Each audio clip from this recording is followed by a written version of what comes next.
Good morning, everyone, again, or good evening, I guess, depending upon where you are.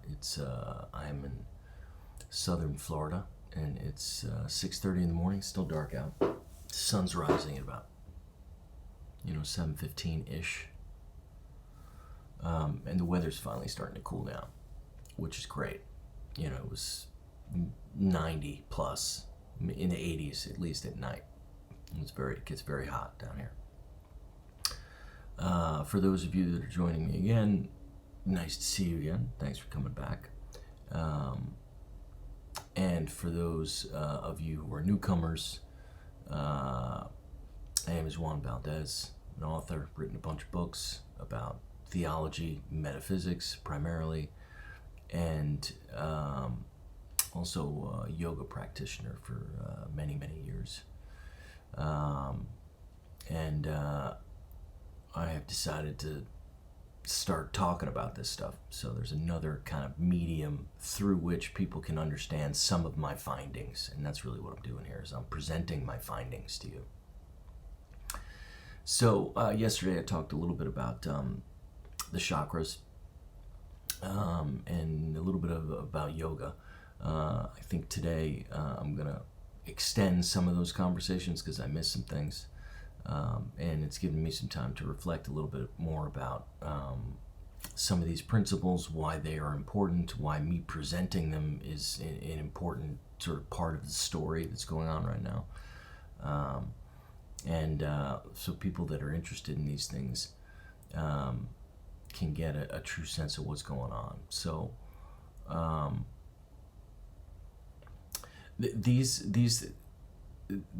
many of the things that I'll present here were hidden for thousands of years. People need to truly appreciate that. And they were hidden for a reason, because there's a latent power that comes from understanding these things, understanding how the world effectively really works. And they were suppressed for many, many years. It occurred to me towards the end of my meditation this morning, that religion has played a significant part in repressing some of these truths, and a lot of these truths. And it's not the content of the religious systems necessarily, like Old Testament, the Vedas. Certainly, I think they have kind of a different relationship with. I'm really referring more specifically to the Abrahamic religions and how they've been sort of used and manipulated to control people and build empires, effectively, accumulate wealth and power.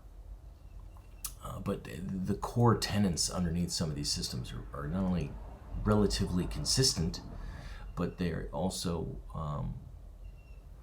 they embed and encode in many respects a lot of what I'm teaching and presenting here, and a lot of the truths of yoga and Vedanta, Upanishadic philosophy, basically. And so we're going to cover a little bit of that here.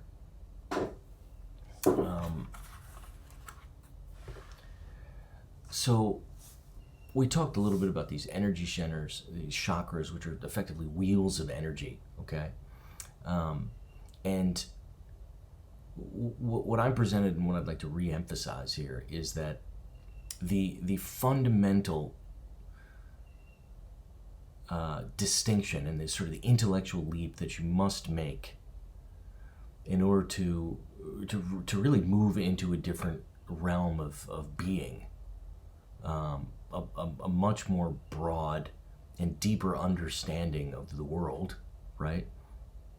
And that's where this whole idea of ascension and sort of the 3D and the 5D, this is where all this comes from, okay? You must move from this idea of the body is real, the brain, the heart that pumps the blood, the table, right, my computer, this sort of physical world, materialism, objective realism, which is what my talk yesterday was about. I started to present this idea that it's not just that the objects are that the world is made up of subjects and objects, which is, sort of a Cartesian idea, res cogitans versus res extensa, right? The world of the mind and the world that's extended from the mind, which you can see has sort of Christian undertones, in a way. Mind and matter, right? Purusha and Prakriti in the Vedic system, right? This sort of basic dualism that underpins this world, but it's a specific dimension of this world. It's a specific domain. Okay, it's the physical world. That's why we call it physics, and it is a materialistic world that obeys certain principles about how objects interact with each other. It's like a big billiards table, right? And that's the way the universe works in that world, right? Which is planets and stars and galaxies and the Big Bang and cosmos. Like, yes, okay. But there's something else going on here at the same time, okay? That in many respects is not only as real, but in many respects is more real, and it makes this world look like a dream. That's what they all tell us, right? And Newtonian mechanics is typically that billiards model. And then, of course, Einstein came and sort of relativized it, right? In terms of, yes, the system is true, but the system is relative to where you are in sort of the space-time continuum, right? First of all. Second of all, that gravity bends light, which is, whoa, what are you talking about? Gravity literally bends the fabric of space-time. And this whole mass and energy, not equivalence, but transformation, right? E equals mc squared. It's fascinating. But it's this whole transformation of mass and energy that somehow, like, they are the same thing from a different perspective. And this is really what we're talking about here, mass and energy. Mass, something that exists, in the physical world, that has, inertia, and it's heavy, and it's, takes energy to move. And yet you have energy, which is somehow a function of this constant, the speed of light. And that's part. It's integrated. It's buried right into the relationship, and this is part of what I think that I'm presenting. That I'm not seeing anybody put all the pieces together. And I'm watching, on TikTok, and I'm on YouTube, and I'm listening to some of these people, and they're atheists, agnostics, or physicists, and it's like, or the mystic, the spiritual guru, and they're missing some stuff. And this sort of missing component is, to me, the bridge between the one world and the other.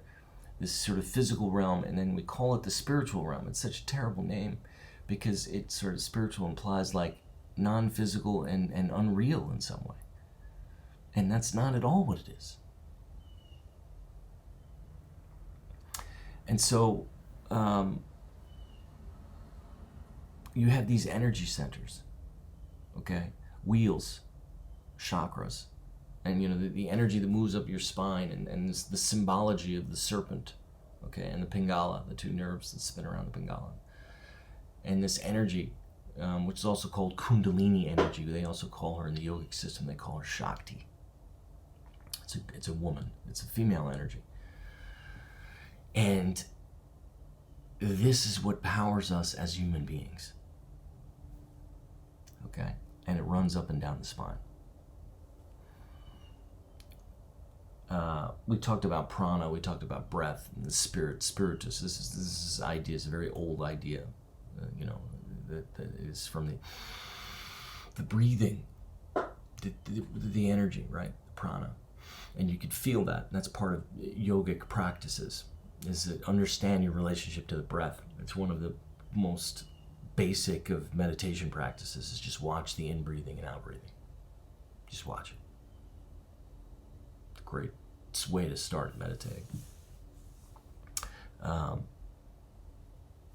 And so this chasm that you must cross And again, this is advanced stuff. This is not straightforward stuff, but this is pretty advanced.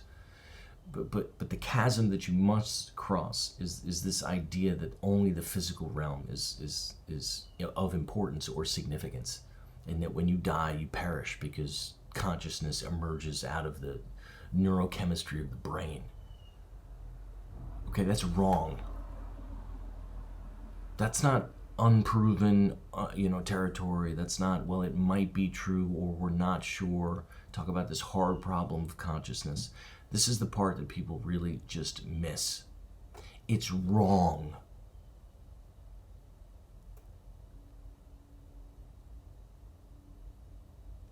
Somehow, at birth, consciousness is implanted into the physical form. At death, it is removed. And at various stages in life, consciousness can be extracted from the physical form. This is not hypothetical territory. This is all proven beyond the shadow of a doubt. Studies of altered states of consciousness in near-death experiences, and a whole set of other phenomena that's been extremely well studied for decades now. And if you haven't done the work and you haven't fully appreciated the implications of some of this research, if you're still asleep, basically. And the term that keeps coming back to me, and they talk about this ascension and this 3D to 5D transmission, all this stuff that's sort of this new age terminology, okay? But probably the best language to use is you're either awakened to this new world or you were asleep to it. It's not, you either see it or you don't. And there's an aha kind of light bulb over the head moment where you're like, oh. And all of a sudden, a whole new world opens up. Because it is a whole new world. And it also speaks to and reinforces this idea of multidimensional reality, which is that the universe itself exists along an infinite number of dimensions in parallel at the same time. And you can sort of switch through them because you are a power reactor and you are a receiver.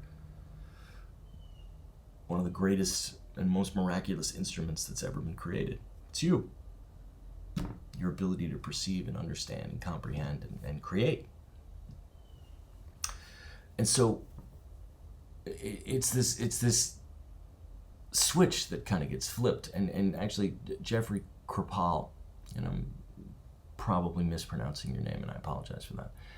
He's a professor of comparative religion at Rice, and comes from a tradition where Eliade and from the University of Chicago and a long-standing theological and philosophical tradition that stems from probably the early part of the 20th century, I guess. And he talks, one of his last books is called The Flip. And there is sort of like an inversion to it. You don't, and this is why, the way that consciousness behaves, and this is why my metaphysical system that I end up, developing is called quantum metaphysics, because it ends up, it sort of flips at these sort of non-discrete levels. And there's this sort of jumping across, and that's what that 3D to 5D, this sort of move to, understanding the world as energy, and you as an energetic being, rather than, just a physical form that decays and ultimately dies and perishes and there's nothing left to do. So, the first step along the journey of yoga, which ultimately means union, is the discovery of the union of yourself with the universe, ultimately is what yoga is. The first step is the recognition that energy and the world of the spirit, so to speak, is just as true and real as the world of the physical form, the materialistic world. So objective realism in that context, right, is not just a philosophical idea, it's a religious construct. And this is what people need to fully appreciate. In the same way that Christianity was used, and Islam in many respects is still used to retain and enforce power structures on people, and mindsets, worldviews on people, right? Objective realism, which comes out of the Enlightenment, okay, it serves the very same purpose. And this is this whole scientism, religious dogma that we see today, that, religion is not true. Religion, okay. You throw the baby out with the bathwater, but what is true? Objective realism is true. Nothing else we can say but science. This citadel of science is what Robert Pearson calls it. And it's like, well, yes, but science is not a fixed body of knowledge, right? It's a process by which you discover knowledge, understanding. And all of these data points that are now cropped up in the last 50, 75, whether it's Jung, collective unconscious, to Joseph Campbell, Hero with a Thousand Faces, to quantum mechanics, which came from the early part of the 20th century, okay, to the UFO domain and phenomenon that's been now well studied for 40, 50 years. That's just been basically admitted to by the CIA. Oh yeah, we've been studying this shit for years. Well, what else aren't you telling us? And all these other sort of, what Kripal calls this sort of the paranormal phenomenon. By the way, Jeffrey Kripal, we're kind of friends now, which is pretty cool. But I'm calling him Dr. J. So, because I can't pronounce, I know that I'm mispronouncing his name. So if I use that term, you know what it means. But this body of knowledge that's indisputable, that is completely rejected by the scientific domain. And the physicists, and everybody gives physicists shit for, not taking a metaphysical position. But they'll get fired if they tell you the whole thing's a dream. You gotta wait till they have tenure and they're 40 years in, and at the end of their life before they say, yeah, this is how it really works. But they're not teaching any of it. So you get these generations of people that continue with this dogmatic position of objective realism, which is fundamentally not just limited, but just wrong. This object is made of energy, a stable state of atoms. Energy and mass are basically equivalent.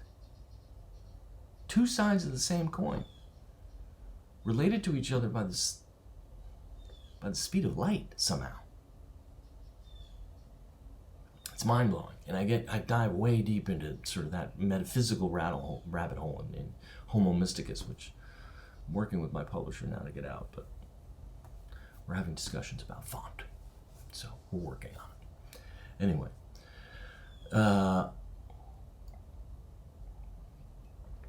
so we'll talk a little bit, just a little bit more about yoga to sort of not close, but just at least connect a couple of more dots. So first of all, I have been reluctant to call myself a yogi for years. First of all, this intellectual leap that I'm talking about is really the beginning of the spiritual journey. And as I was listening to yesterday, someone, I don't know, some song or something, but he was talking about how once you start on that journey, you never leave. You're still embarking upon that, really a scientific journey of knowledge, of seeking knowledge, of understanding. I wrote a book of poetry called The Seeker, Chasing Ghosts. That's, a lot of the world that you live in there, and you never sort of get off. And so I was taught not only yoga as it related specifically to my performance as a tennis player. I was an aspiring professional tennis player in my 20s. And that's how I got into yoga. I got into the philosophical systems and the concentration and the meditative part of it, primarily because it was very clear to me that I could be an amazing tennis player. But I couldn't, first of all, I couldn't sustain it. And I wasn't consistent about it. I was up here and then I was down there. I was It used to drive me crazy. And then what would happen is at very big moments, I get myself, you put yourself in positions to win matches. That's a lot of what tennis and squash I played a lot of as well, is about. You put yourself in position to win matches. And then once the table has been set, you have a certain amount of energy in your tank at that point. And you now, or at least, you have windows of opportunity to win matches. In those windows of opportunity, what the great athletes do, the champions do, is they raise their level of play. Right? Pressure either will break you or it will make a diamond. This is Robert Ory's famous line. He won, I think, 4 or 5 championships, NBA championships. Just an assassin from the three-point line. Anyway, the point was that it was clear that this state of mind, the zone is what they call it, and they've identified and developed specific techniques to not only elicit the zone, but to sustain it throughout the course of a match. Jim Lohr is one of the great sports psychologists of the 20th century that brought this into the world of the tennis through Nick Bollettieri's Tennis Academy, and that all was revolutionary in a way. But those principles ultimately are yogic principles. They establish and create rituals on the court such that you can reach peak performance and retain peak performance. And it's the same thing in meditation practice. It's literally the same technique. It's yoga. To center yourself, you establish a mantra, things that you say to yourself, and you establish a specific ritual like you do before you practice meditation or any sort of religious ceremony. And then you cultivate a state of mind through which peak performance has the best possible chance of coming out, basically. And so this is yoga, and this is how I started studying it. Then I got into the philosophical part and the mental part because I started practicing meditation, and that's it's particularly the Upanishads, which has come out of the Vedas. It's part of this whole, in the middle of the first millennium BCE, this whole flourishing of knowledge.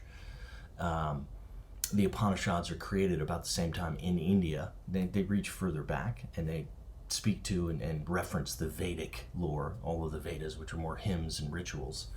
And talks about the gods, very much like the Avesta in the Iranian and Persian tradition. This is neighbor to the west, and that's where you start moving into systems of metaphysics that describe a realm of consciousness that is, at best orthogonal to the physical realm. Brahman alone is real, all else is illusory. That's the end of the Vedas, in a nutshell. Thanks for coming. Right.